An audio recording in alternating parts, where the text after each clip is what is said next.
The journey to regulate social media started with the Cybercrime Act, which was assented to by former President Goodluck Jonathan in 2015.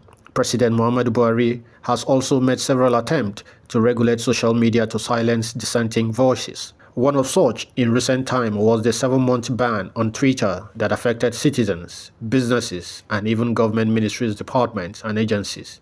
There have been several attempts by government in Africa to regulate social media space. Internet shutdowns, clampdowns, and indiscriminate arrests of citizens for posts or comments made on social media. Cyberbullying by the government and the proliferation of laws restricting the activities on social media are all violations of citizens' online freedom. At this year's conference on new media, citizens and governance, with the theme Protecting Digital Rights in Closing Spaces, panelists said digital space has thrown open so much that government will find it difficult to regulate.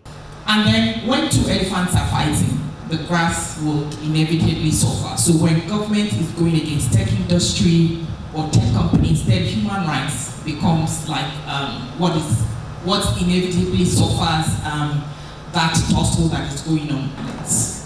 It is intimidation, it is harassment, it is isolation, it is gross violation of human rights. Thank you. By the people.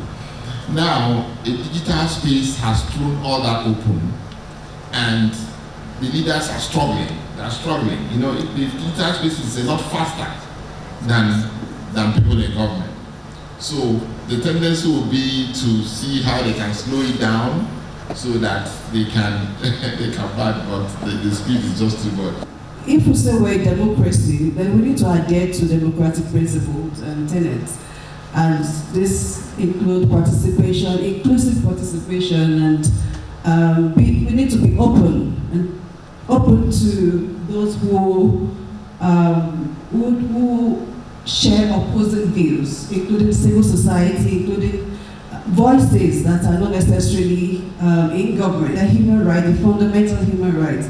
As a Nigerian, I have a right to live, I have a right to access information, to share information, to organize, and I need to be able to do that without fear or favor. They agree that there is need for continuous advocacy for the right of citizens to be upheld.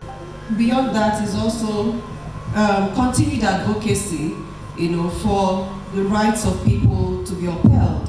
It is our right, it's a fundamental human right for people to be able to express themselves. So we have to continue to educate ourselves. We have to also continue to leverage, those spaces that we have available to us, and reinforce, advocate for, amplify the good that tech is doing, and ensure that these voices don't remain silenced. I think the social media is for everybody. It's for the citizen. That means even if you are the citizen that is earning $1 per week, and the citizen that is earning $500 million per week, it's the same thing. So the way that we are developing our own policies and laws is looking like regime protection other than human rights protection online. Africa's digital economic space, social media restrictions and shutdowns, data privacy, elections and public accountability, marginalization and digital security. These are the conversation by the civil society on bridging the gap between the government and the citizens. To be honest with you, Twitter was shut down in Nigeria for 222 days.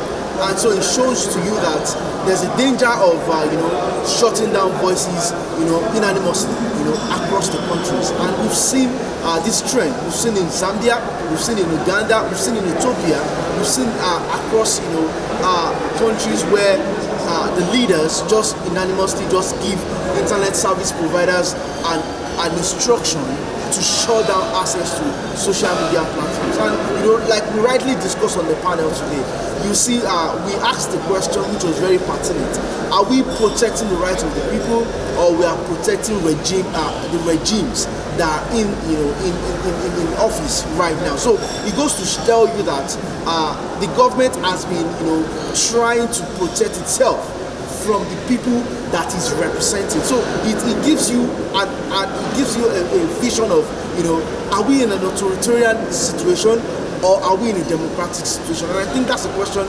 everybody needs to answer, and to also see how much access that we can have to the government. And what we do as civil society organizations is to see how we can bridge the gap between citizens and the government, and to make sure that government, in the real sense, represent the citizens and also is able to give answers to citizens when questions are asked. The one-day hybrid transnational conference features speakers from Cameroon, South Africa, Zimbabwe, the Gambia, Ghana, and Kenya to discuss critical topics in the new media and how they affect various facets of the society. Awesome Raffle, ABN, Abuja.